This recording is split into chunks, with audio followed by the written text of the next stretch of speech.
A comunidade Narrações Imersivas está disponível.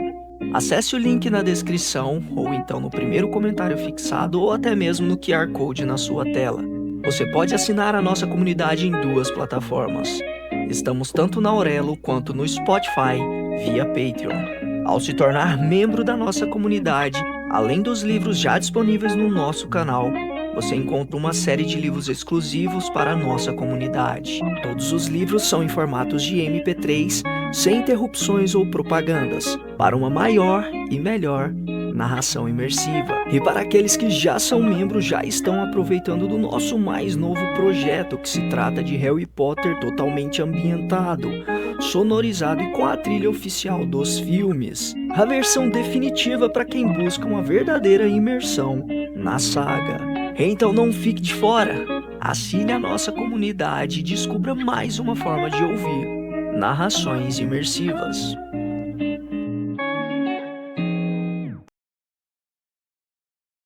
The Witcher, a saga do bruxo Geralt de Rivia.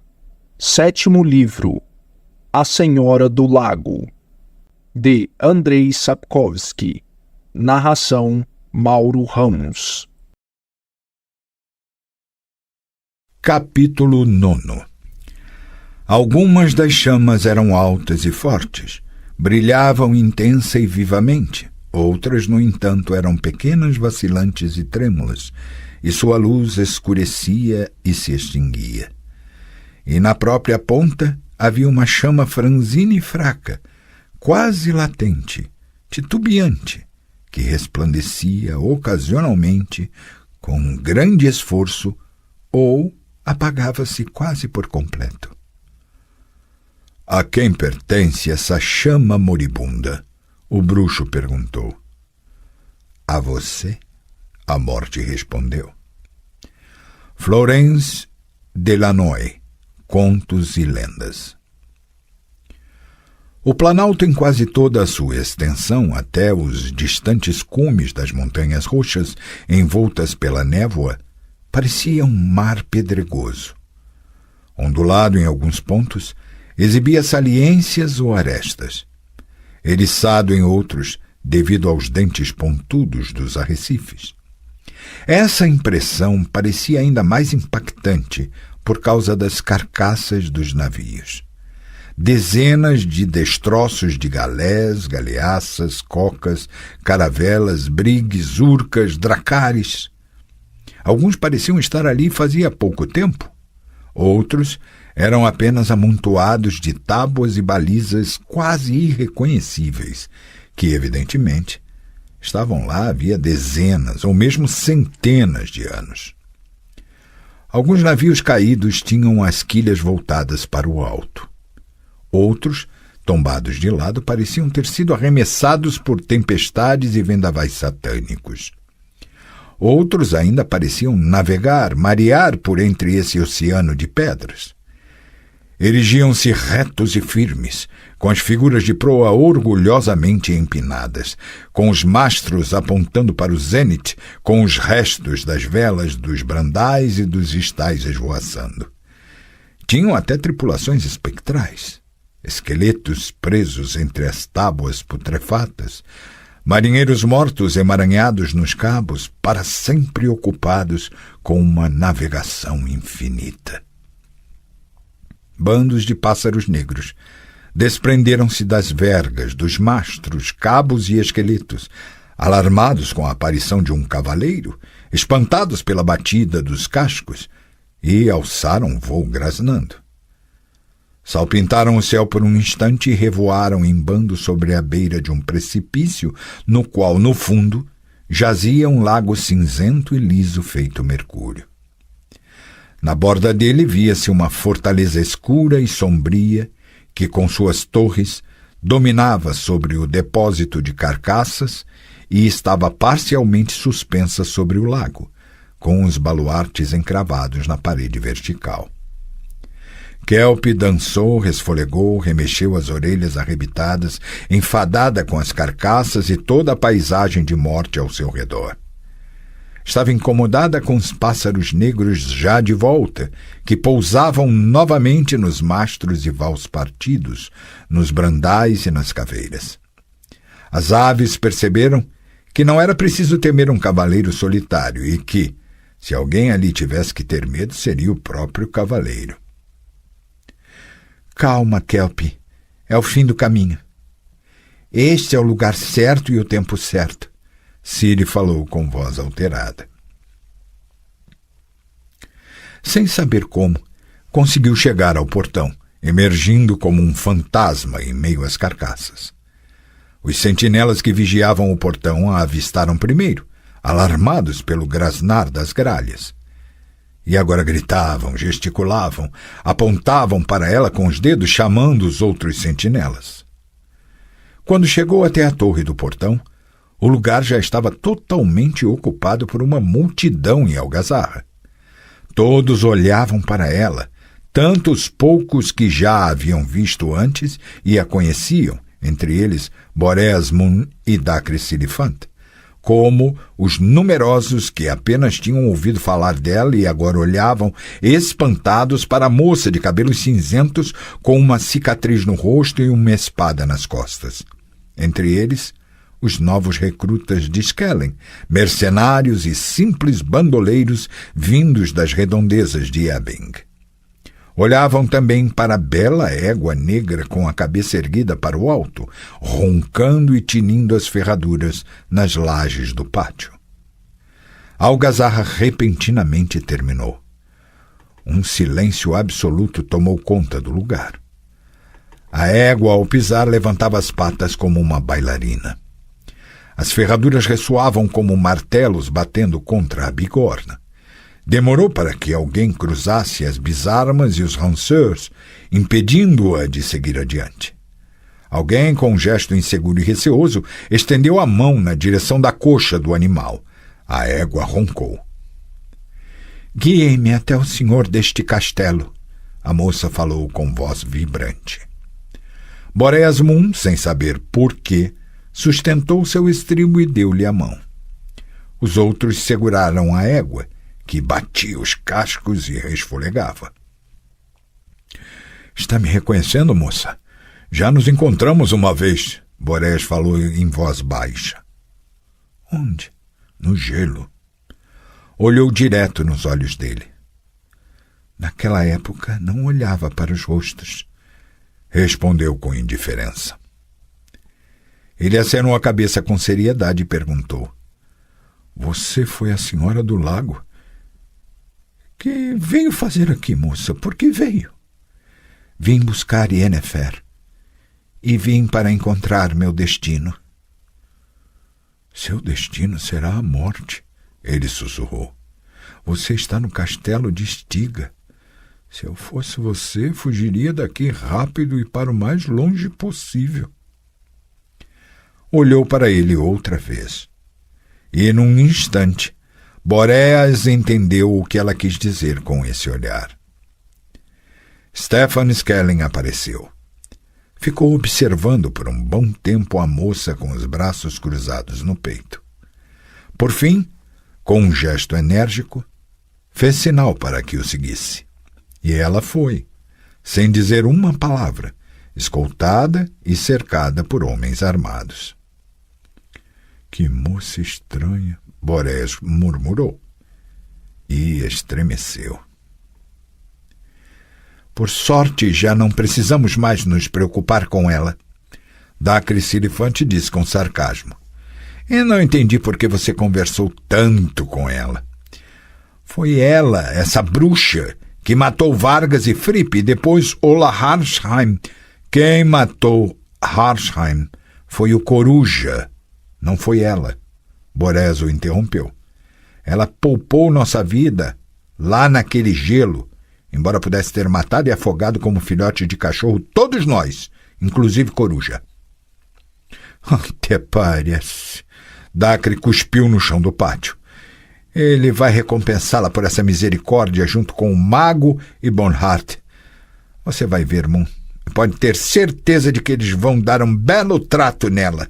Vão esfolá-la devagarzinho, tirinha por tirinha. Eu estou achando que vão fazer isso mesmo, Boréas rosnou. São carrascos. Mas nós não somos melhores do que eles, já que trabalhamos para eles. E temos outra opção? Não temos. De repente, um dos mercenários de Skellen gritou baixinho e outro o acompanhou. Alguém xingou e outro suspirou. Alguém apontou com a mão sem dizer nada. Em todos os lugares havia pássaros. Nas ameias, nas míssulas, nos telhados das torres, nas cornijas, nos parapeitos e gabletes, nas calhas, nas gárgulas e nos mascarões. Chegaram silenciosamente, vindos do depósito de carcaças, e permaneciam pousados na calada à espera. Estão pressentindo a morte, balbuciou um dos mercenários. E carniça, outro acrescentou. Não temos saída. Silifan repetiu maquinalmente, olhando para Boréas. Mas Boréas Mun olhava para os pássaros. Talvez esteja na hora de termos pressa, disse em voz baixa. Subiram por uma enorme escada de 3 lances. Passaram pela fileira de estátuas dispostas em nichos ao longo de um corredor comprido e pelo claustro que contornava o vestíbulo. Ciri andava confiante, sem sentir medo. Nem as armas, nem os escoltadores com feições de bandido a assustavam. Ela mentira ao dizer que não se lembrava dos rostos dos homens no lago congelado. Lembrava. Lembrava como Stefan Skellen, o mesmo que agora com ar soturno guiava-a para dentro daquele horrível castelo, tremia e seus dentes tiritavam no gelo.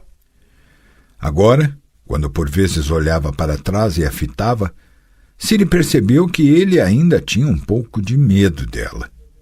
Respirou mais fundo. Entraram no vestíbulo sob uma alta e estrelada abóbada de nervura sustentada por colunas, sob enormes castiçais que pareciam aranhas. Ciri viu quem a esperava lá.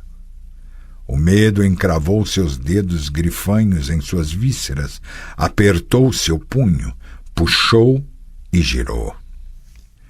Bonhart pulou até ela em 3 passos. Agarrou-a pelo gibão na altura do peito com as 2 mãos. Levantou-a, puxou-a na sua direção, aproximou o rosto dela de seus pálidos olhos de peixe e rouquejou. O inferno deve ser realmente horrível, pois você preferiu a mim? Ela não respondeu. Sentiu o cheiro de álcool no hálito dele. Ou será que o inferno não a quis, pequena besta? Será que aquela diabólica torre cuspiu você com nojo depois de provar seu veneno? Puxou-a, aproximando-a ainda mais. Ciri virou-se e afastou o rosto. Bonhart disse em voz baixa. Tem razão de sentir medo. É o fim do seu caminho. Você não fugirá daqui. Aqui neste castelo, farei verter o sangue das suas veias. Já terminou, Sr. Bonhart? Ciri logo reconheceu quem fez a pergunta. Era o feiticeiro Vilgefortz. Na ilha de Thanet, primeiro ele foi prisioneiro, ficou algemado. Depois a perseguiu na Torre da Gaivota. Naquela ocasião, na ilha, ele era muito bonito. Algo havia mudado no seu rosto, fazendo seu semblante tornar-se feio e assustador. Sr. Bonhart, já que sou anfitrião... O feiticeiro ouviu essas palavras sem se mexer na poltrona, que lembrava um trono.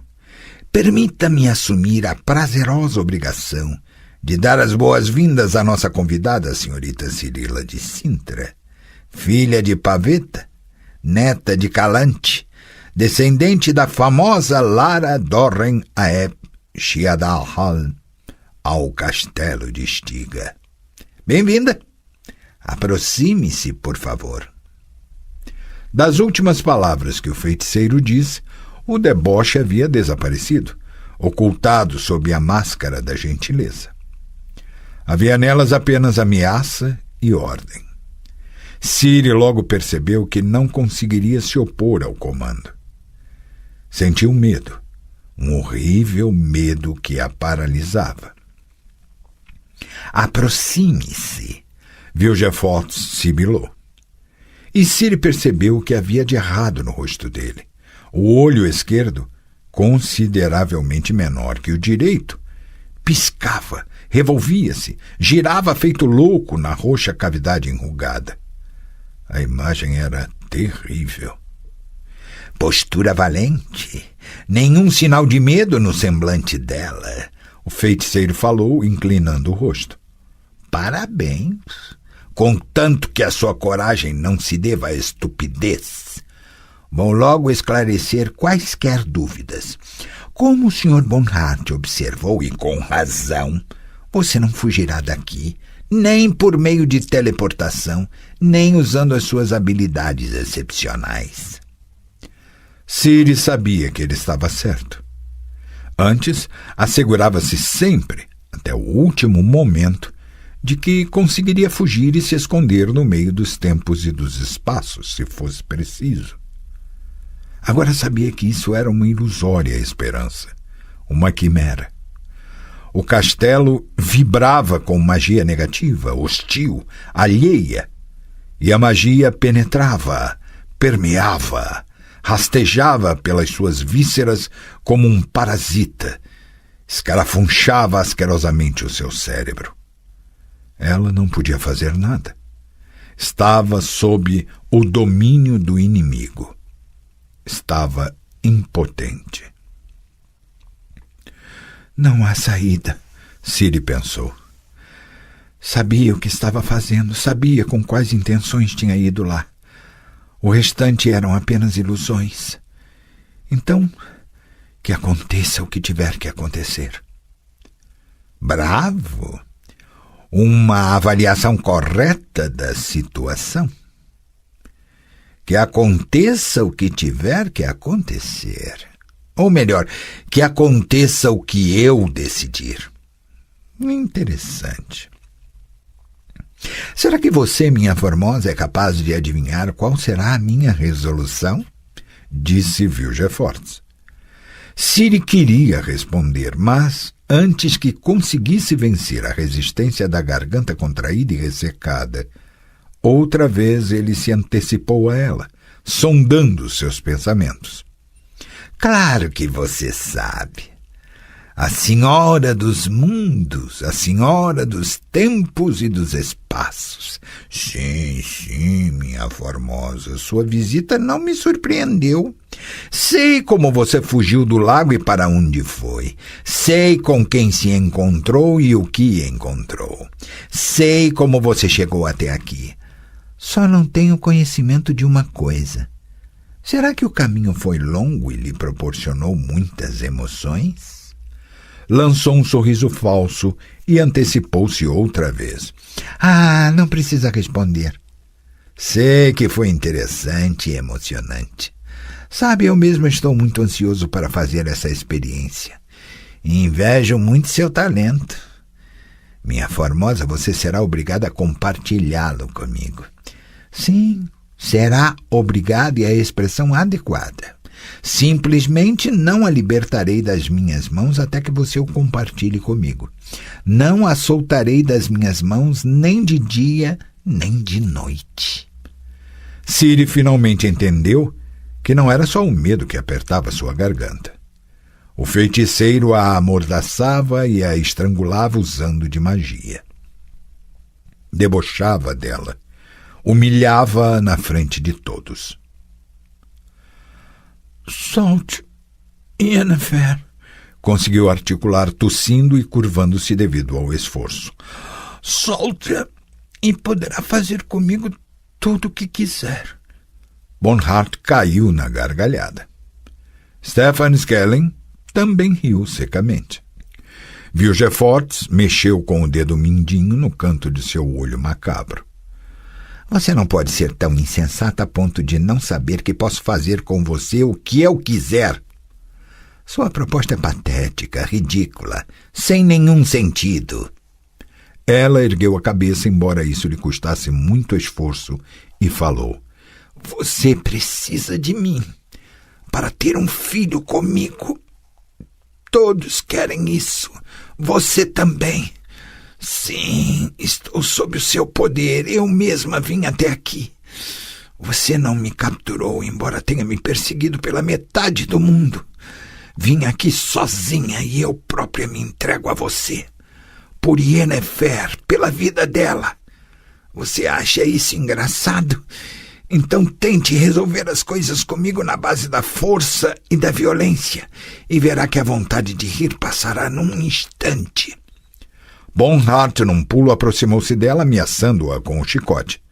Vilgefortz fez um gesto aparentemente sem significado, apenas um leve movimento com a mão, mas foi o suficiente para que o látego voasse das mãos do caçador e para que ele próprio cambaleasse como se tivesse sido atropelado por uma carroça repleta de carvão. Senhor Bonhart, Vilgefortz falou, massageando os dedos. Pelo visto, o senhor ainda tem dificuldade para entender as obrigações de um hóspede. Lembre-se, sendo um hóspede, não pode destruir móveis ou obras de arte, nem roubar pequenos objetos, nem sujar tapetes ou lugares de difícil acesso. Também não pode violentar nem bater em outros convidados, pelo menos até que o anfitrião termine de violentar ou de bater neles, até que sinalize para os outros que já podem bater e violentar. Você também, Ciri, deveria tirar conclusões apropriadas daquilo que acabei de falar. Não sabe fazer isso? Então eu a ajudarei. Você se entrega a mim e concorda humildemente com tudo. Me deixa fazer com você tudo o que eu quiser. E acha a proposta grandiosa? Você está enganada. A questão é esta: vou fazer com você aquilo que preciso fazer, e não aquilo que desejaria fazer. Por exemplo, como uma forma de revanche por Taned, eu gostaria de arrancar pelo menos um dos seus olhos. Mas não posso fazer isso porque temo que você não sobreviva. Ciri entendeu que era essa a hora. Agora ou nunca. Soltou-se dando meia volta e arrancou a andorinha da bainha. De repente, todo o castelo começou a girar. Ela caiu no chão e machucou dolorosamente os joelhos. Dobrou-se, quase tocando o piso com a testa. Lutou para controlar a ânsia de vômito. A espada deslizou de seus dedos dormentes. Alguém a ergueu. Sim, Vilgefortz falou, arrastando as sílabas, apoiando o queixo nas mãos unidas como em oração. Do que você estava falando? Ah, sim, é verdade, da sua proposta. A vida e a liberdade de Yennefer em troca do... Do quê? Da sua entrega voluntária, de boa e espontânea vontade, sem violência ou força? Sinto muito, Ciri. Para o que farei com você, a violência e a força são imprescindíveis. Sim, sim, repetiu, observando com curiosidade a moça tossir, cuspir e tentar vomitar. Não é possível resolver isso sem violência ou força. Garanto que você nunca concordaria voluntariamente com aquilo que planejo fazer com você. Portanto, como você pode ver, sua proposta ridícula e sem o menor sentido é simplesmente inaproveitável. Por isso eu a rejeito. Andem, peguem-na, levem-na direto para o laboratório. O laboratório não era muito diferente daquele do templo de Melitele, em Elander, que Ciri conhecia. Também era bem iluminado, limpo, com mesas longas e tampos de metal sobre os quais havia muitos vidros, retortas, frascos de laboratório, tubos de ensaio, tubinhos, lentes, alambiques que silvavam e borbulhavam e outros aparelhos muito estranhos. Nesse laboratório também, como em Elander, pairava no ar um forte cheiro de éter, álcool retificado, formol e de algo mais, algo que provocava medo. Até em Elander, num templo acolhedor junto de sacerdotisas amigáveis e de Yennefer, o laboratório despertava medo nela. No entanto, em Elander, ninguém a arrastava à força para o laboratório, ninguém a colocava com brutalidade sobre a mesa, ninguém segurava os seus braços e as suas mãos num aperto de ferro. Em Elander, no meio do laboratório, não havia uma horrível cadeira de aço com evidente formato sádico. Lá não se viam indivíduos vestidos de branco, de cabeças rapadas, nem havia a presença de Bonhart nem de Skellen, que, excitado e corado, passava nervosamente a língua nos lábios, nem de Vilgefortz, com um olho normal e o outro minúsculo e superagitado. Vilgefortz afastou-se da mesa na qual, por um longo momento, ficou arrumando instrumentos que despertavam terror.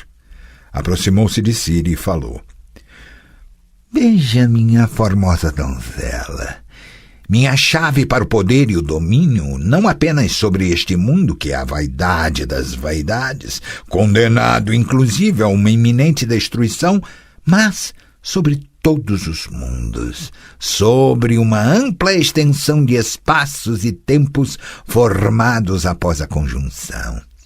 Você certamente me entende, pois já visitou alguns desses tempos e espaços.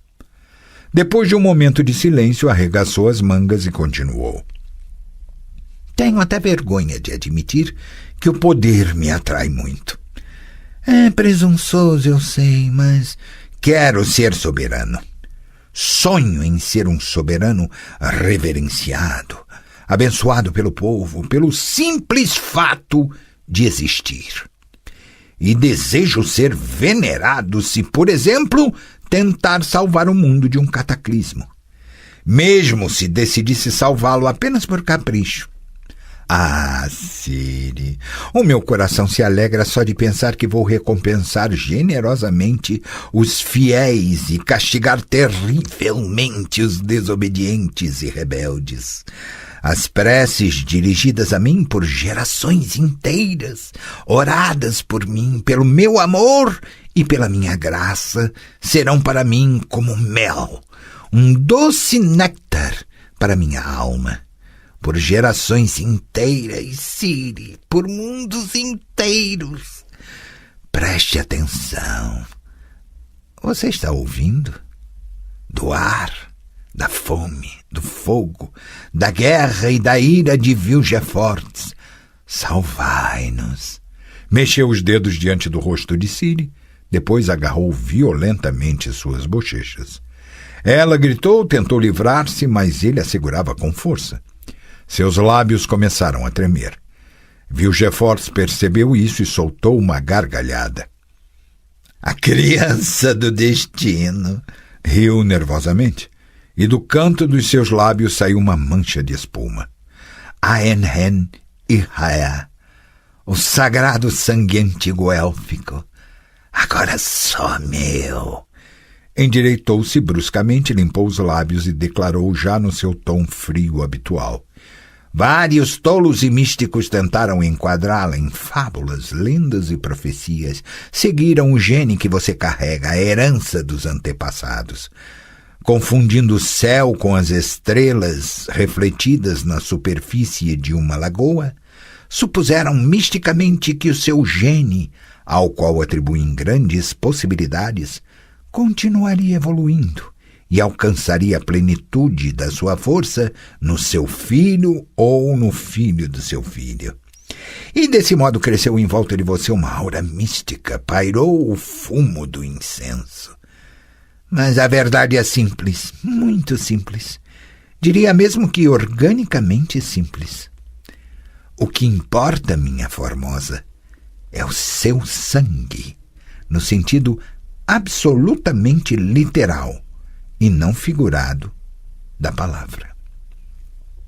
Pegou da mesa uma seringa de vidro de cerca de meio pé de comprimento. Na ponta dela havia um fino tubo capilar levemente recurvado. Ciri sentiu sua boca ressecar.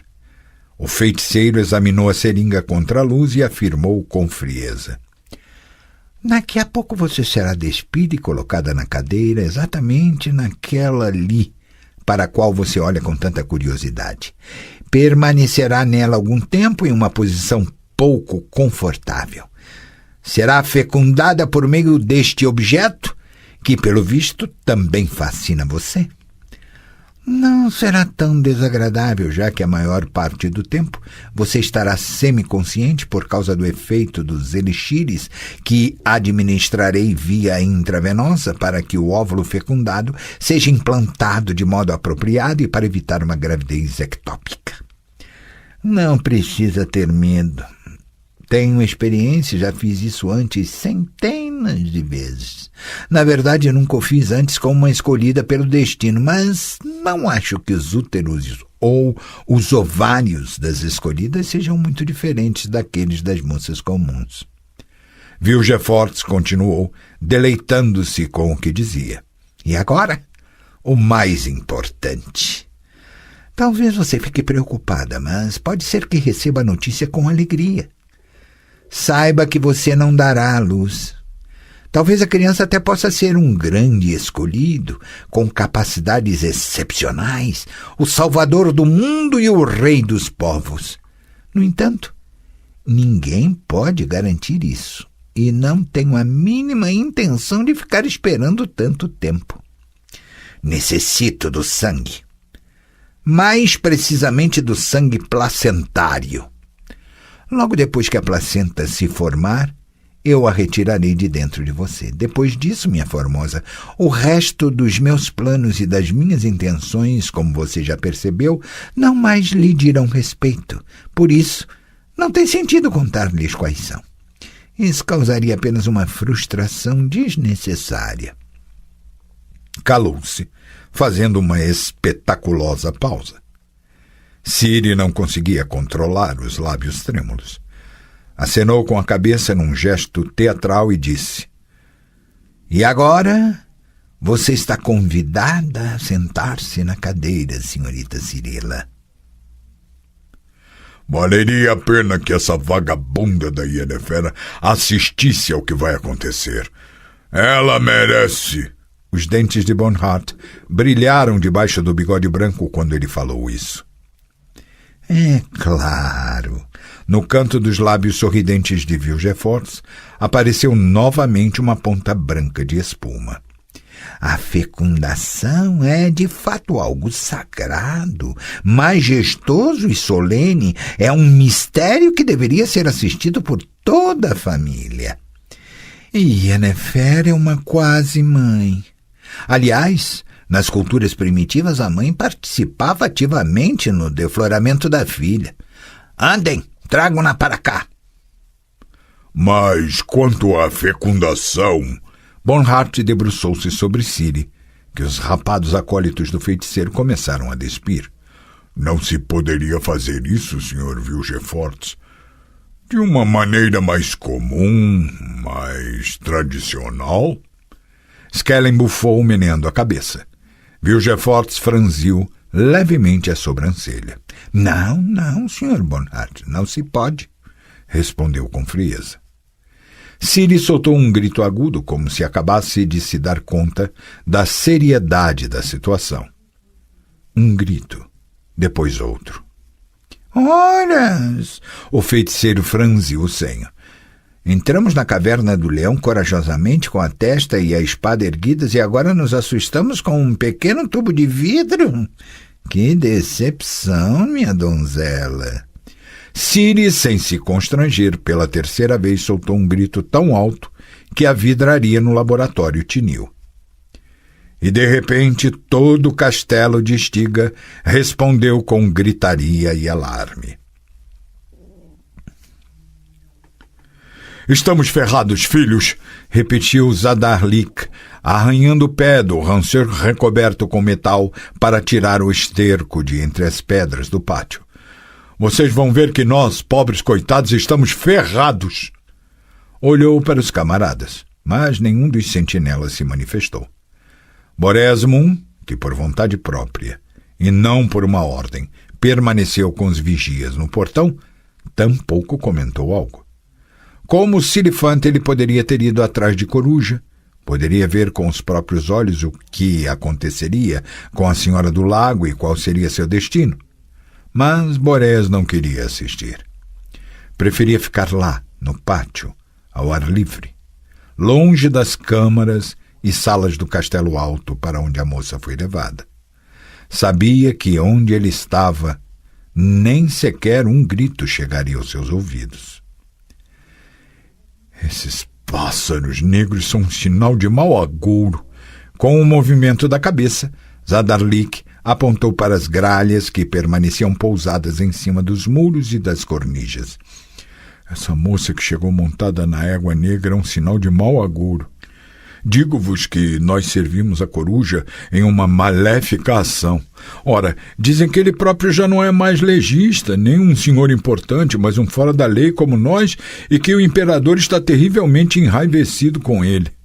Filhinhos, se formos presos junto com ele, estaremos ferrados, coitados de nós. Ai, a estaca nos espera. A ira do imperador é um mau sinal, acrescentou outro sentinela, um bigodudo que usava um chapéu enfeitado com penas de cegonha preta.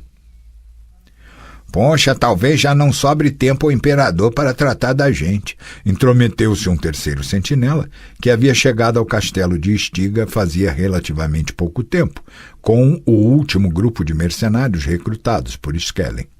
Dizem que ele tem agora outros assuntos a tratar e que aconteceu uma batalha decisiva em algum lugar no norte. Os nortelungos derrotaram as forças imperiais, acabaram com elas. Então, talvez não seja tão ruim estarmos aqui, junto de Coruja. É sempre melhor estar na companhia daquele que promete, falou outro sentinela. Claro que é bom. Claro que Coruja vai ser promovido. E nós também seremos promovidos junto com ele, comentou o mais novo deles. Ai, filhinhos, vocês são tolos como o rabo de um cavalo, Zadarlik falou apoiando-se no ranceur. Os pássaros negros alçaram voo, agitando as asas e grasnando de modo ensurdecedor. O bando redemoinhou em volta do bastião, enegrecendo o céu. Que diabos é isso?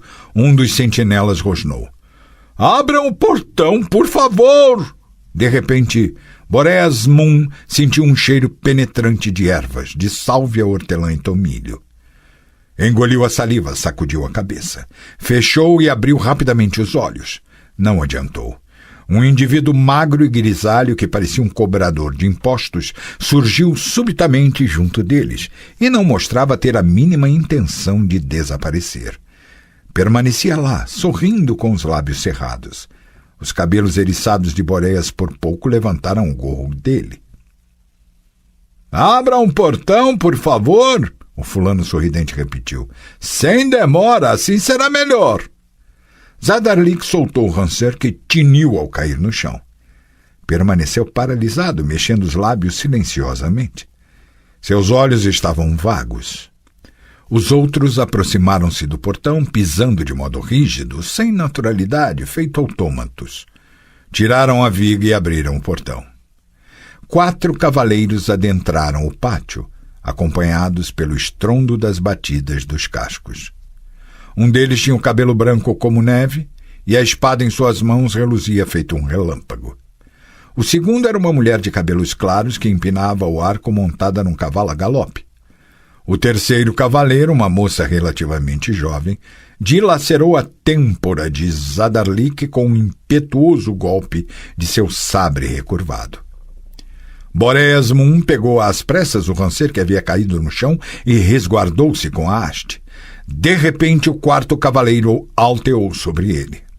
Dos 2 lados do seu elmo estendiam-se as asas de uma ave de rapina. A espada erguida reluziu. Deixe cair. Poupemos tempo e sangue. Milva, Regis, venham por aqui. O cavaleiro de cabelos brancos disse com severidade. Não, por ali não. Ali há apenas um beco entre os muros. Boreas balbuciou sem saber por que o fazia. Sigam por aquele lado, por aquelas escadas, para o castelo. Se for para salvar a senhora do lago, então precisam se apressar. Obrigado. Obrigado, desconhecido. Regis, você ouviu? Siga! Disse o cavaleiro de cabelos brancos. Após um instante, no pátio havia apenas cadáveres. E Boreas Moon continuava apoiado na haste do Ranceux, que não conseguia soltar, tão trêmulas estavam as suas pernas. As gralhas sobrevoaram o castelo de Estiga grasnando, encobrindo as torres e os baluartes com uma nuvem negra como a mortalha. Villefort ouviu com uma calma absoluta e o rosto impassível o relato ofegante do mercenário recém-chegado. Mas o olho agitado e pestanejante o entregava. Rosnou. Resgate no último momento! Inacreditável! Essas coisas simplesmente não acontecem. Ou acontecem em teatrinhos de feira de má qualidade, o que dá na mesma. Faça-me um favor, bom homem, e admita que você inventou tudo isso para, digamos, contar uma piada. Não estou inventando, estou dizendo a verdade. Entraram aqui um bando inteiro, respondeu o soldado revoltado. Tudo bem, o feiticeiro interrompeu. Eu estava brincando. Skellen, trate desse assunto pessoalmente. Será uma oportunidade de provar quanto vale realmente o seu exército, financiado pelo meu ouro. Coruja saltitou, agitando os braços nervosamente, e gritou. Por acaso você não está tratando os fatos com menosprezo, Villefort? Parece que não está enxergando a gravidade da situação. Se o castelo estiver sendo atacado, então o atacante deve ser o exército de Emir, e isto significa... Isso não significa nada! O feiticeiro interrompeu. Mas entendo o que você quer dizer. Tudo bem. Se o fato de eu lhe dar respaldo aumenta o seu moral, então que seja assim. Vamos, o Sr. Bonhart também. Fixou seu repugnante olho em Ciri e avisou. Quanto a você, não se iluda. Sei quem apareceu aqui para tentar esse resgate ridículo. E garanto-lhe que transformarei essa farsa num horror. Acenou para os serviçais e acólitos e falou. Vocês, hein? Algemem a moça com dimerítio. Tranquem-na na cela e não se afastem da porta, nem que seja por um passo. Serão responsabilizados pelo que acontecer com ela com suas próprias cabeças. Entenderam? Sim, senhor. Entraram com ímpeto no corredor e de lá adentraram numa grande sala cheia de esculturas, uma verdadeira gliptoteca. Ninguém impediu que seguissem. Toparam apenas com alguns serviçais que, ao vê-los, imediatamente fugiram. Subiram pela escada. Carrir derrubou a porta com um chute. Angoulême entrou dando um grito bélico e, com um golpe do sabre, abateu o elmo de uma armadura posicionada junto da porta, tomando-a por um sentinela. Percebeu seu erro e caiu na gargalhada. Olhem só! Angoulême! Não fique parada, ande! Geralt chamou a sua atenção. Uma porta abriu-se diante deles. No fundo apareceram silhuetas. Milva empinou o arco automaticamente e soltou uma flecha. Alguém gritou. A porta fechou-se. Geralt ouviu o ferrolho sendo fechado com estrondo e gritou. Andem, andem! Não fiquem parados! Bruxo, esta correria não tem sentido. Vou fazer um voo de reconhecimento, Regis falou. Bah! O vampiro desapareceu como se tivesse sido levado pelo vento. Geralt não tinha tempo para estranhar. Novamente deram de cara com algumas pessoas, desta vez armadas. Carrir e Angoulême saltaram sobre elas aos gritos e todas puseram-se em fuga, ao que parecia sobretudo por causa de Carrir e de seu imponente elmo com asas. Entraram no claustro e na galeria que rodeava o vestíbulo interno. Cerca de 20 passos os separavam do pórtico que levava para dentro do castelo, quando algumas silhuetas apareceram do lado oposto do claustro. Ecoaram gritos, silvaram flechas. Escondam-se! O bruxo gritou. As flechas caíram como uma verdadeira granizada. As remiges uniram. Suas pontas arrancavam chispas das lajes e o estucado das paredes, cobrindo-os com um fino pó. Para o chão, atrás do balaustre! Jogaram-se no chão, escondendo-se da melhor forma possível atrás das pilastras em espiral esculpidas com um ornamento de folhas. Mas não conseguiram sair de lá ilesos. O bruxo ouviu Angoulême soltar um grito. Viu que ela agarrou o braço e a manga da roupa no mesmo momento ficou ensopada de sangue. Angoulême! Nada! Passou pelo mole! A moça gritou em resposta com a voz apenas levemente trêmula, confirmando aquilo que ele já sabia. Se a ponta tivesse despedaçado o osso, Angoulême teria desmaiado por causa do impacto. Os arqueiros da galeria disparavam flechas sem parar e gritavam pedindo reforço. Alguns correram para a lateral para mirar os presos de um ângulo melhor. Geralt xingou e avaliou a distância que os separava da arcada. Não parecia nada boa, mas permanecer onde estavam significaria a morte. Vamos pular! Cuidado! Cahir, ajude Angoulême! Ele gritou. Vão nos destroçar! Vamos pular! Precisamos pular! Não! Milva gritou, levantando-se com um arco na mão. Endireitou-se e ficou na posição de disparo como uma estátua, uma amazona de mármore com um arco. Os arqueiros que estavam na galeria bramiram. Milva soltou a corda. Um dos arqueiros foi arremessado para trás. As suas costas chocaram-se contra a parede, na qual formou-se uma mancha sangrenta que lembrava um enorme polvo. Um grito ressoou na galeria, um grito de ira, de terror. Pelo sol grandioso! Cahir gemeu. Geralt apertou seu ombro. Vamos pular! Ajude Angoulême! Os arqueiros da galeria dirigiram toda a projeção para Milva. A arqueira nem sequer tremeu, embora à sua volta se levantasse uma nuvem de poeira do reboque, caíssem estilhaços de mármore e lascas das hastes despedaçadas. Soltou a corda com tranquilidade. Outra vez ouviram-se gritos. O segundo arqueiro foi derrubado como um fantoche, borrando seus companheiros com seu sangue e seu cérebro. Agora! Geralt gritou ao ver os sentinelas dispersarem-se na galeria e caírem no chão, escondendo-se das flechadas certeiras. Apenas os 3 mais corajosos atiravam. Uma flecha acertou com um estrondo uma pilastra, cobrindo Milva com o pó do reboque. A arqueira soprou os cabelos caídos sobre o seu rosto e esticou a corda. Milva, deixe! Fuja!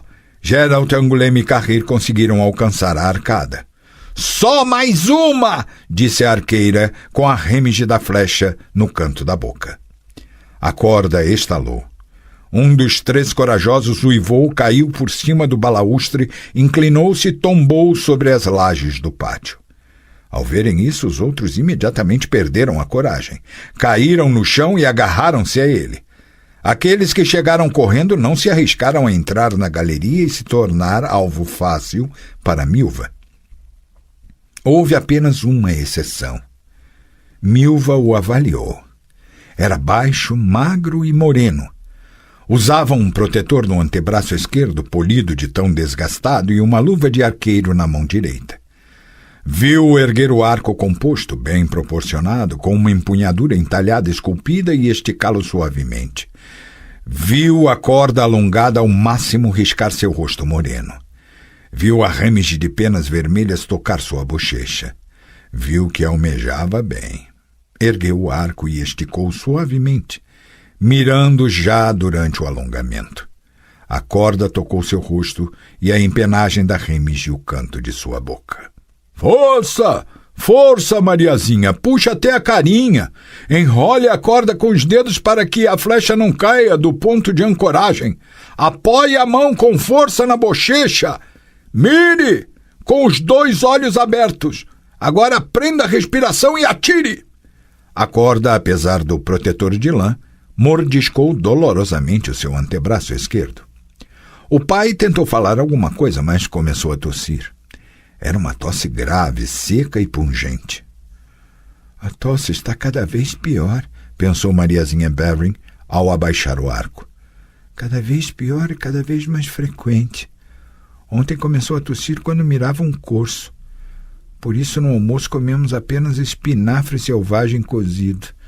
Detesto espinafre selvagem. Detesto fome. Detesto pobreza.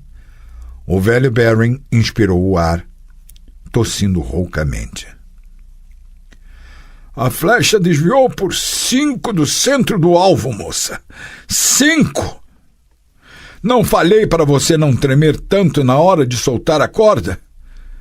E você fica se sacudindo como se tivesse uma lesma entre as nádegas. E demora a mirar. Atira com a mão cansada. Acaba apenas estragando as flechas. Mas eu acertei. E a flecha não desviou por 5, mas por 2,5. Não responda. Ora, os deuses me castigaram mandando-me uma moça desajeitada no lugar de um rapaz. Não sou desajeitada.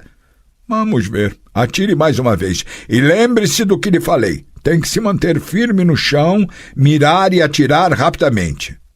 Por que você está resmungando? Porque o senhor está reclamando de mim. É o meu direito como pai. Atire. Esticou o arco à moada, quase chorando. Ele notou e disse baixinho: Eu amo você, Mariazinha. Lembre-se sempre disso. Soltou a corda logo após a Remige tocar no canto de sua boca. O pai elogiou. Muito bem, filha. Depois, ele começou a tossir horrivelmente, a estertorar. O arqueiro moreno da galeria morreu no local. A flecha disparada por Milva o atingiu abaixo da axila esquerda e se encravou fundo, mais da metade da haste, despedaçando as costelas, destruindo os pulmões e o coração. A flecha de empenagem vermelha disparada 1/10 de segundo antes do arco do arqueiro atingiu Milva na parte inferior da barriga e atravessou-a, destroçando os seus quadris, dilacerando seus intestinos e as suas artérias. A arqueira caiu no chão como se tivesse sido derrubada por um ariete. Geralt e Cahir gritaram em uníssono. Sem se dar conta de que os arqueiros tinham pegado de novo os arcos após a queda de Milva, saltaram para debaixo do pórtico que os protegia, seguraram a arqueira e arrastaram-na, sob a granizada de flechas. Uma das pontas tiniu no elbo de Cahir. Outra, juraria Geralt, atravessou seu cabelo feito um pente. Milva deixava atrás de si uma extensa e brilhante mancha de sangue. No lugar onde a colocaram, formou-se instantaneamente uma enorme poça vermelha. Cahir xingava, suas mãos tremiam. Geralt sentia que o desespero e a raiva tomavam conta dele. Titia, não morra! Angoulême ululou. Maria Berrin abriu a boca e tossiu de forma macabra, cuspindo sangue no queixo. Eu também amo você, papai, disse, articulando as palavras com clareza, e tombou morta. Os acólitos rapados não conseguiam dominar Ciri, que se sacudia e gritava. Foram ajudados pelos serviçais. Um deles recebeu um pontapé dela, saltou para trás, dobrou-se e caiu de joelhos, segurando a virilha com as mãos e inspirando o ar espasmodicamente. Isso deixou os outros enraivecidos. Ciri levou um soco na nuca e um tapa no rosto e foi derrubada no chão. Alguém a chutou com força nos quadris, outro se sentou sobre as suas canelas. Um dos acólitos rapados, um jovem de olhos verdes e malvados, pôs-se de joelhos sobre o seu peito, encravou os dedos nos seus cabelos e puxou com força. Ciri ululou. O acólito também, e arregalou os olhos. Ciri viu sangue jorrar de sua cabeça rapada, manchando o jaleco branco com uma estampa macabra. No instante a seguir, o laboratório virou um inferno. Os móveis foram derrubados, produzindo grande estrondo.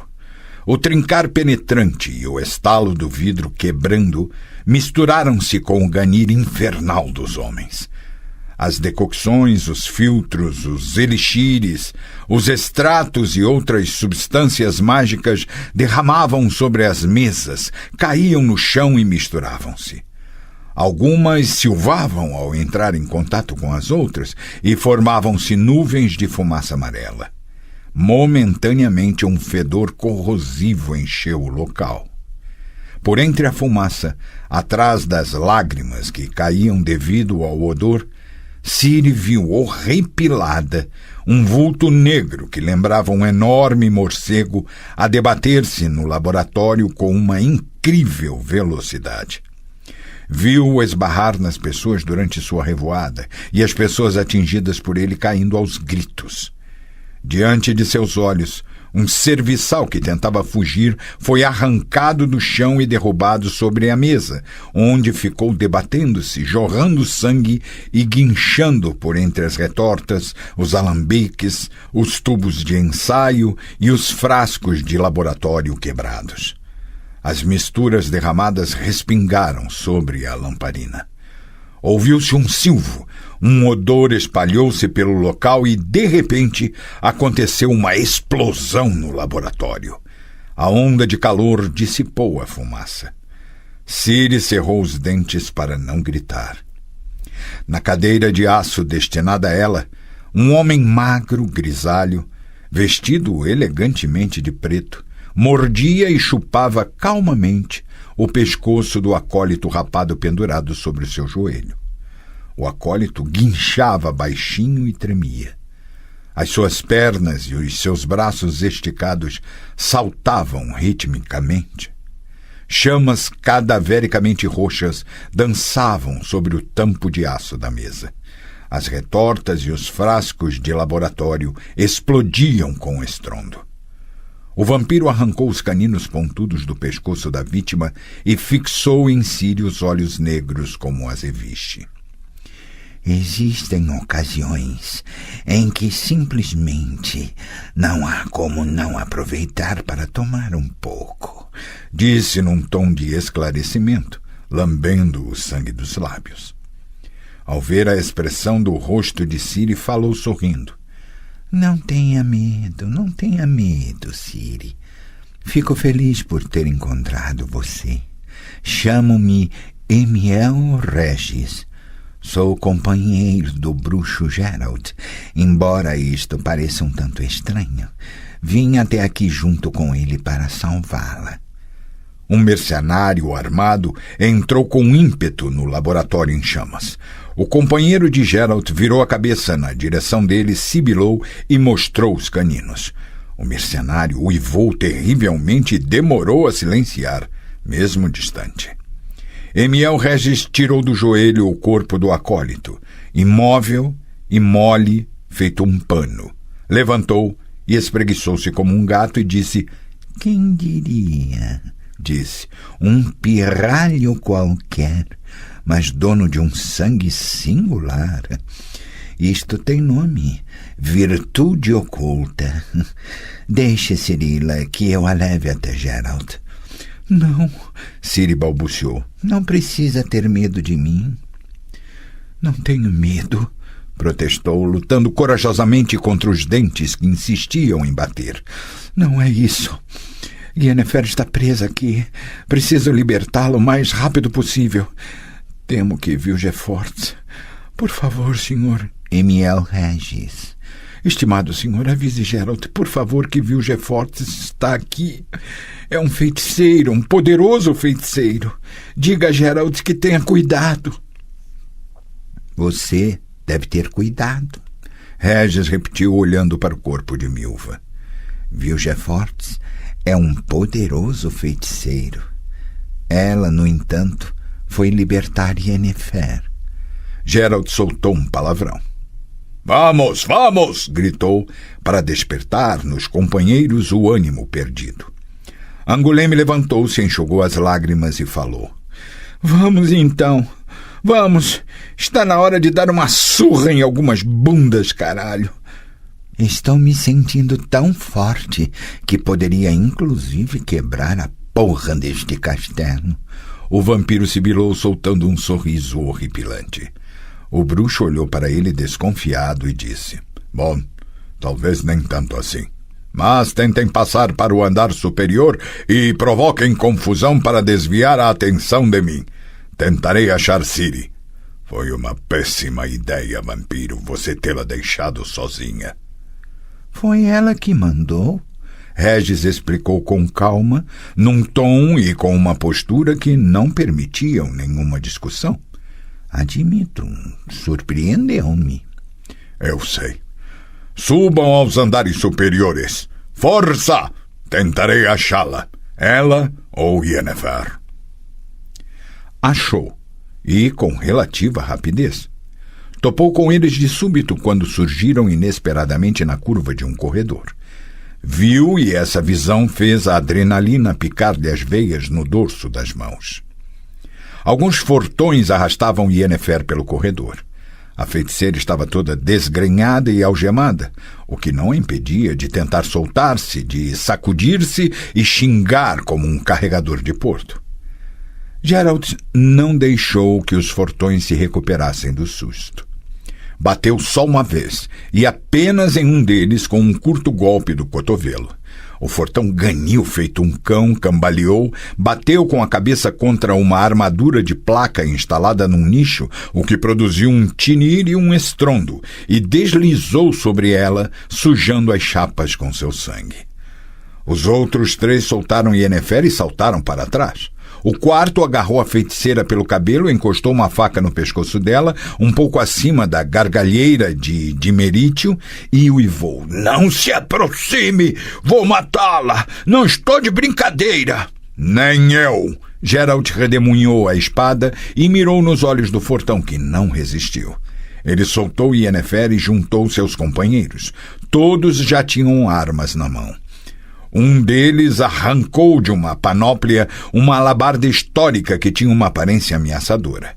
Todos, curvados, hesitavam entre o ataque e a defesa. "Sabia que você viria", Yennefer falou, endireitando-se com orgulho. "Mostre a esses patifes o que uma espada de bruxa é capaz de fazer, Geralt." Ergueu as mãos algemadas para o alto, esticando o grilhão que unia as algemas.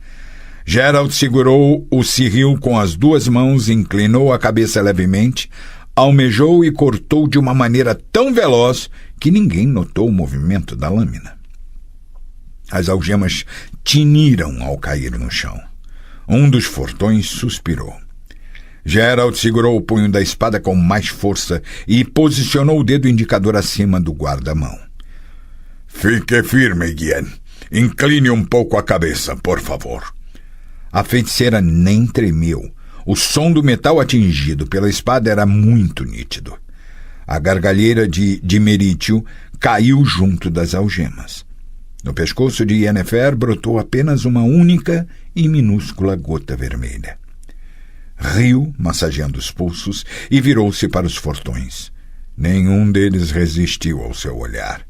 Aquele que carregava a alabarda colocou com o maior cuidado a antiga arma no chão, como se temesse que ela fosse tinir, e balbuciou: "Que o coruja enfrente esse indivíduo pessoalmente. Eu prezo pela minha vida." "Nós fomos obrigados, recebemos ordens", murmurou outro ao recuar. "Nós não fomos duros com a senhora enquanto estava presa.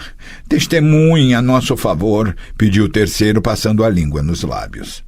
"Saiam daqui", ordenou Yennefer. Livre das algemas de Merítio, ereta, com a cabeça erguida orgulhosamente, equiparava-se a um titã.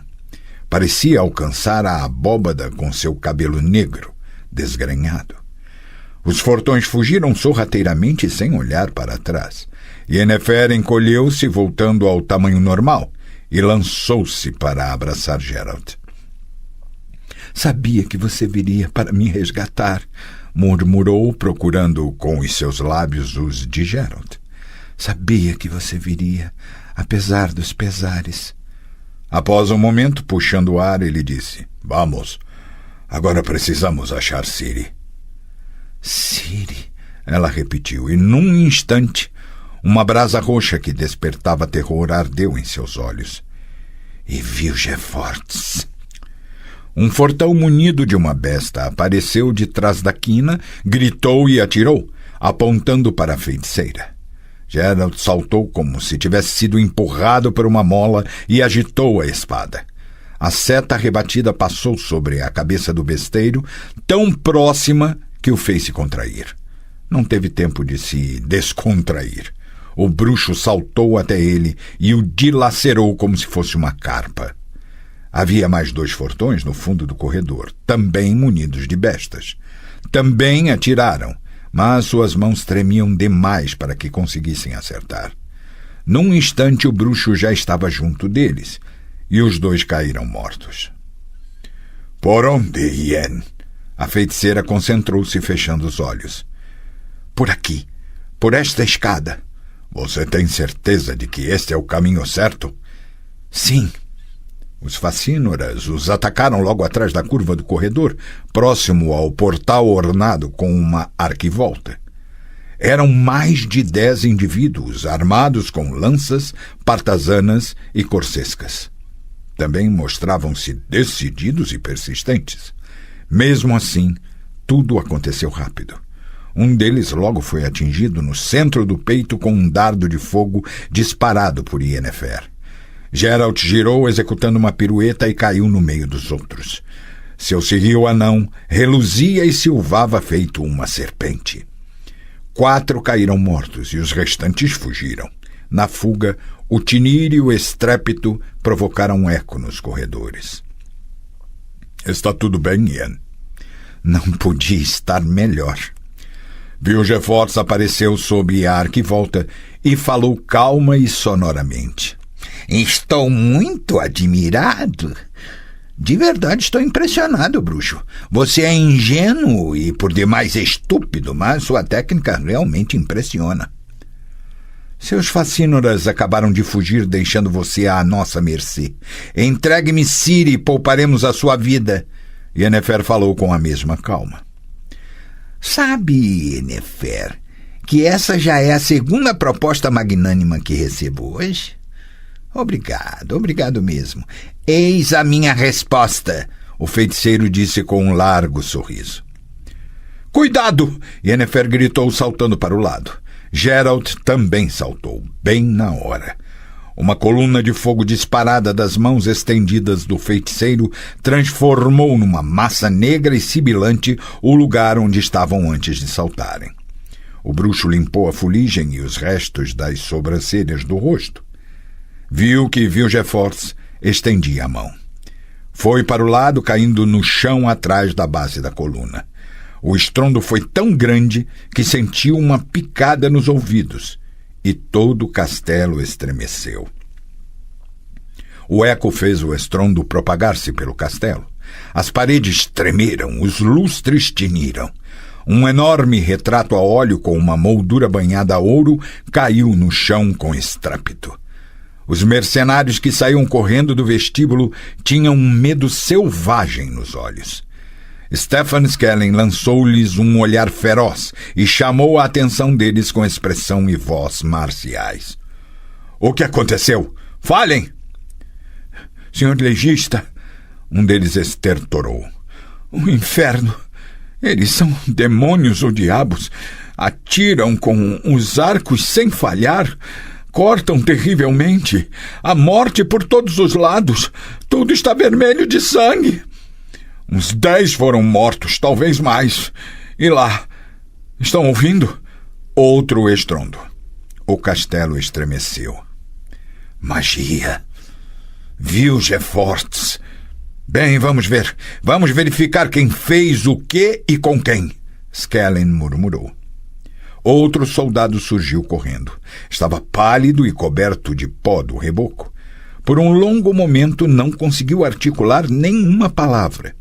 Por fim falou com as mãos descontroladas e a voz trêmula. Lá, um monstro, senhor legista, como um enorme morcego negro. Eu o vi com meus próprios olhos arrancando as cabeças dos homens. O sangue jorrava e ele sibilava e ria. Tinha dentes enormes. Não conseguiremos de volta as cabeças, alguém sussurrou atrás das costas de Coruja. Boresmund decidiu falar. Senhor legista, são fantasmas, eu vi. O jovem Conde Carreira é Psialar, mas ele está morto. Skellen olhou para ele, porém não disse nada. Dacre Silifant balbuciou. Sr. Stephen, contra quem lutamos aqui? Um dos mercenários gemeu. Não são seres humanos. São magos e demônios infernais. A força humana não é suficiente para confrontá-los. Coruja cruzou os braços sobre o peito, passou um olhar corajoso e autoritário pelos mercenários e afirmou forte e claramente: não nos envolveremos então nesse conflito das forças infernais.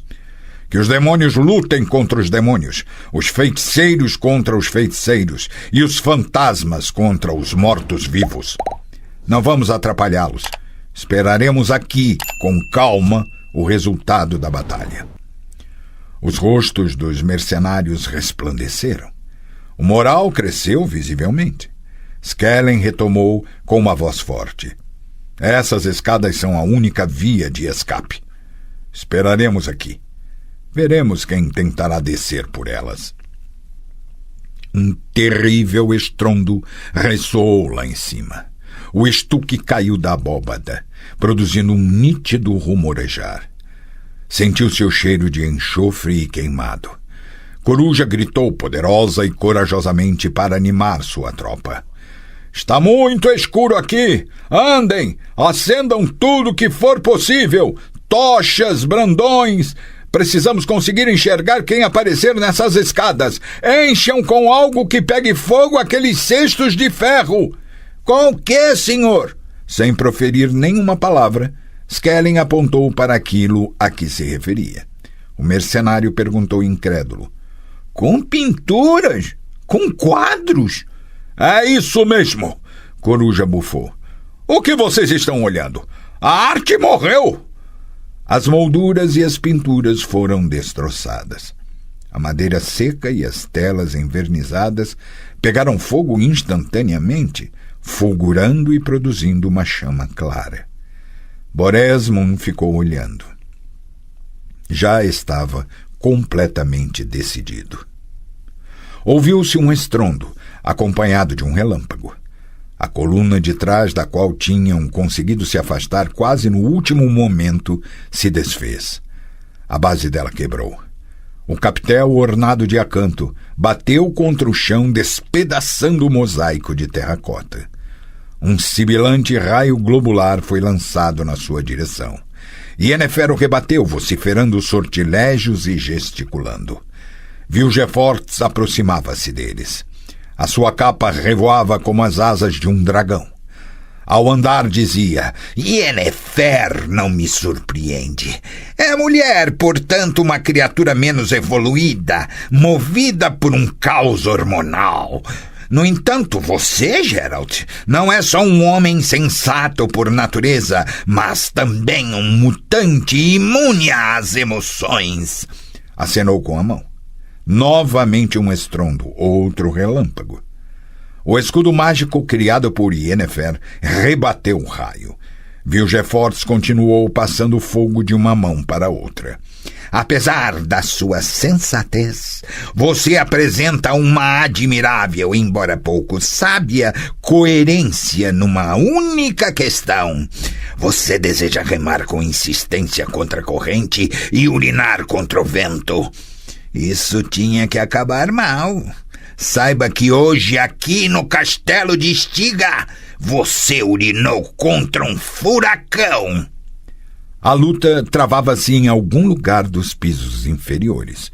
Alguém gritava de modo horripilante, ululava, clamava de dor. Alguma coisa queimava. Ciri sentia a fumaça e o cheiro de queimado, o sopro cálido de ar. Algo bateu com muita força. As colunas que apoiavam a abóbada estremeceram e o estuque começou a cair das paredes. Ciri olhou com cautela de trás da quina. O corredor estava vazio. Percorreu rápida e silenciosamente, passando por fileiras de estátuas posicionadas em nichos do lado direito e do esquerdo. Já as havia visto em sonhos. Saiu do corredor e topou logo de cara com um homem que segurava uma lança. Pulou para trás, pronta para saltar e esquivar-se. E foi então que ela percebeu que não se tratava de um homem, mas de uma mulher de cabelos brancos, magra e corcunda, e que ela não carregava uma lança, e sim uma vassoura. Ciri pigarreou. Por acaso uma feiticeira de cabelos negros está mantida em cativeiro aqui? Onde? A mulher com a vassoura permaneceu calada por um longo momento, movendo os lábios como se estivesse mastigando algo. Por fim balbuciou. E como eu poderia saber isso, Pombinha? Eu apenas cuido da limpeza aqui. Vivo limpando essa bagunça que eles fazem. Continuou, sem sequer olhar para Ciri. E eles continuam bagunçando. Olha só, Pombinha. Ciri olhou. Na laje, formara-se uma mancha de sangue em zigue-zague. A mancha terminava junto de um cadáver encolhido, apoiado na parede. Perto dele havia mais 2 cadáveres, um em posição fetal, o outro escarranchado de modo indecente. Junto deles, viam-se bestas. Vivem sujando. A mulher pegou o balde e um pano, ajoelhou-se e começou a limpar. Só sujeira, mais nada, só sujeira, sempre sujeira. E eu limpando sem parar. Será que um dia isso terminará? Não, nunca. Assim funcionam as coisas neste mundo. Ciri falou surdamente. A mulher parou de limpar. Sem levantar a cabeça, disse: Aqui eu limpo, só faço isso. Mas digo-lhe, Pombinha, que precisa seguir reto e depois virar à esquerda. Obrigada. A mulher abaixou a cabeça ainda mais e voltou a limpar. Estava sozinha e perdida no labirinto dos corredores. Senhora Yennefer. Até agora tinha mantido silêncio, temendo atrair os homens de Villefort, mas agora... Yennefer. Achou que havia ouvido algo. Sim, com certeza. Entrou correndo na galeria e de lá em um salão grande por entre pilastras esguias. As suas narinas detectaram outra vez cheiro de queimado. Bonhart saiu de um nicho feito um fantasma e deu-lhe um soco no rosto. Ciri cambaleou. Ele saltou até ela como um açor, agarrando-a pela garganta e empurrando-a, asfixiando-a até o muro. Ela viu seus olhos de peixe e sentiu seu coração descer até o ventre. Não a teria achado se você não tivesse gritado, estertorou. Mas você clamou e saudosamente. Estava com saudade de mim, meu amorzinho? Ainda pressionando-a contra a parede, colocou uma mão no cabelo dela, na nuca. Ciri puxou a cabeça. O caçador de recompensas sorriu, deixando os dentes à amostra. Passou a mão sobre o seu braço, apertou o seu seio, agarrou brutalmente a sua virilha. Depois soltou-a e empurrou-a, fazendo que deslizasse pela parede. E jogou a espada de Ciri aos pés dela. Sua andorinha. E ela, no mesmo instante, percebeu o que ele queria. Preferia que fosse na arena, ele falou arrastando as palavras, para ser a coroação, o final de muitas belas apresentações. A bruxa contra Leo Bonhart.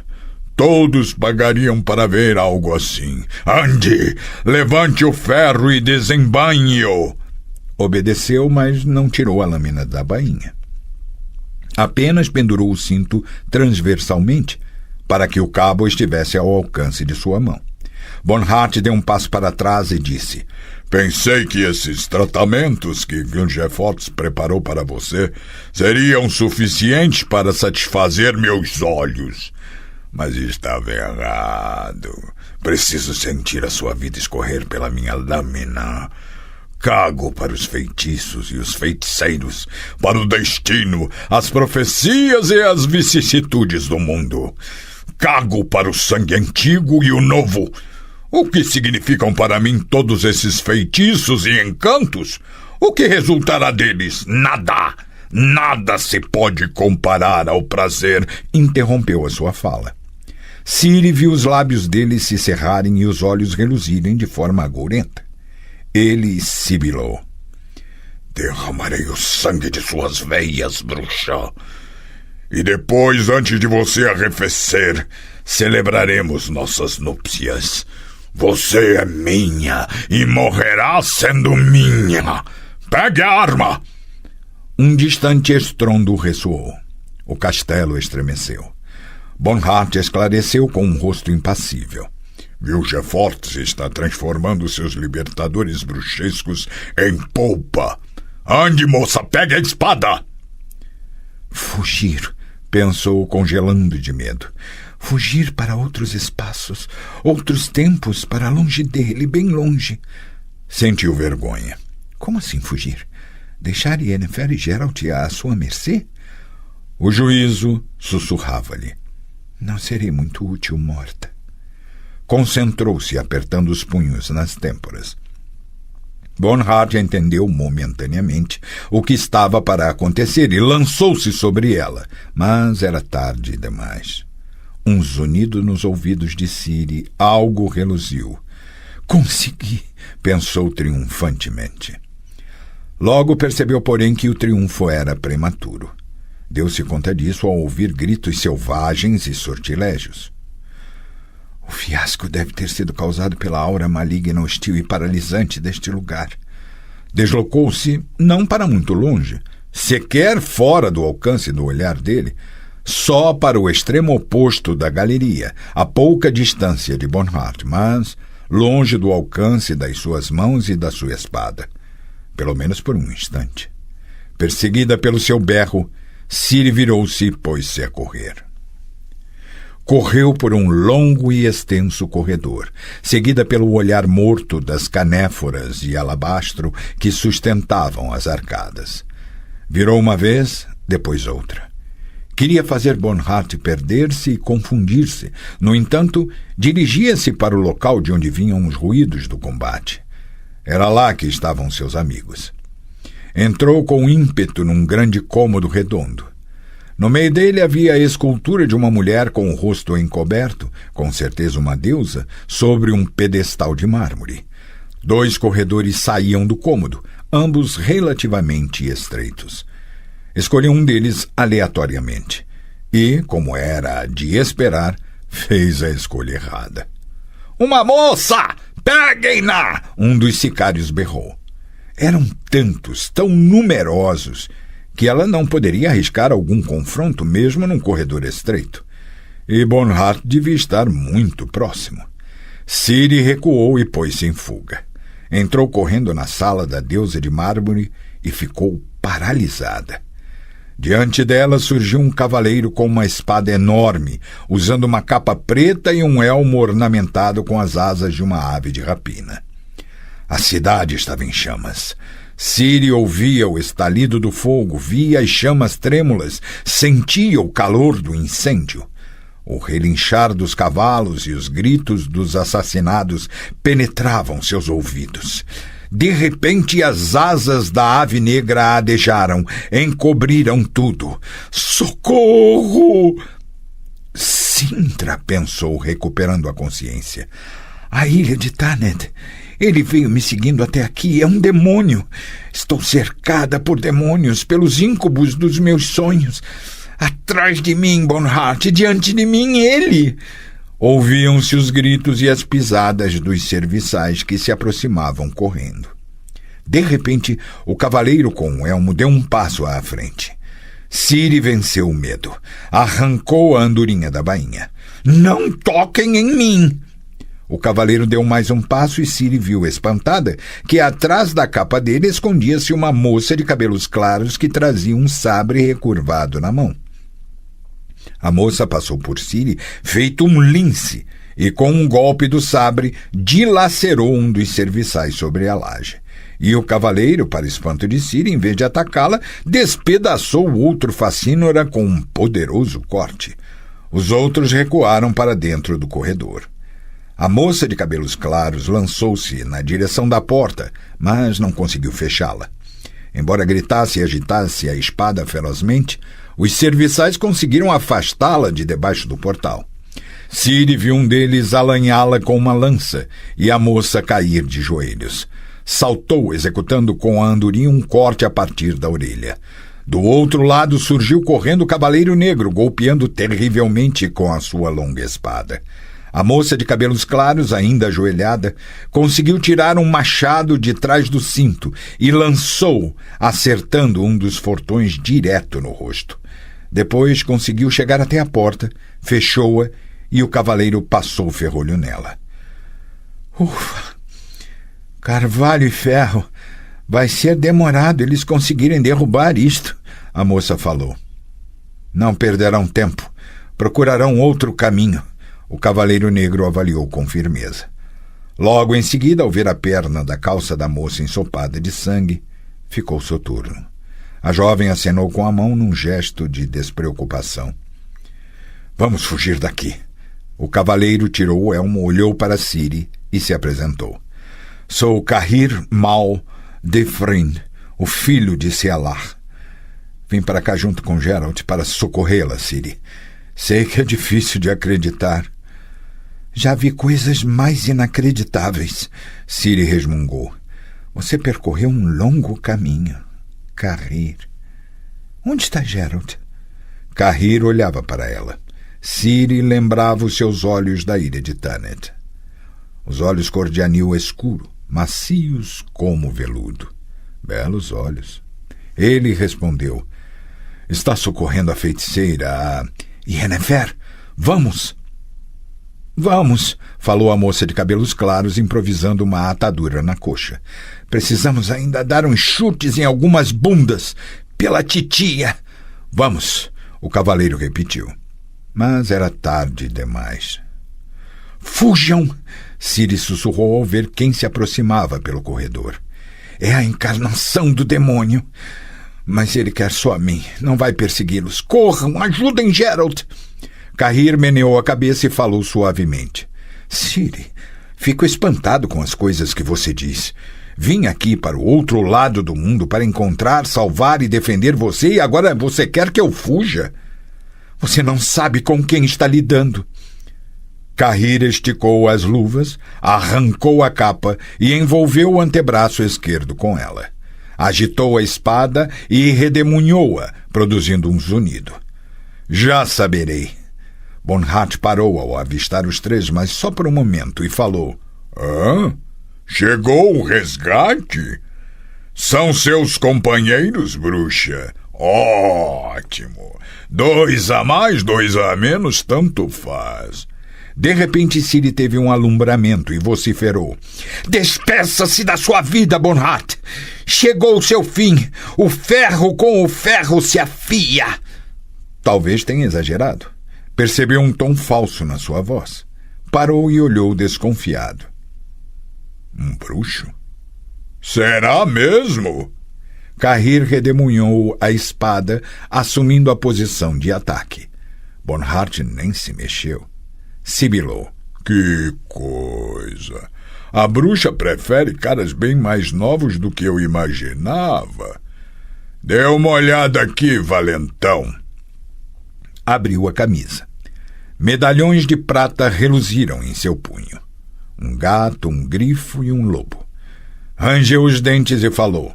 Se você é um bruxo de verdade, então saiba que o seu amuleto de charlatão ornará minha coleção. E se você não for um bruxo, será morto antes que consiga piscar os olhos. Seria mais sensato sair do meu caminho e fugir para bem longe. Eu quero essa moça. Não guardo rancor de você. Sua valentia é da boca para fora. Cahir falou com calma, redemunhando a lâmina. Veremos quais são as suas habilidades. Angoleme, Ciri, fujam!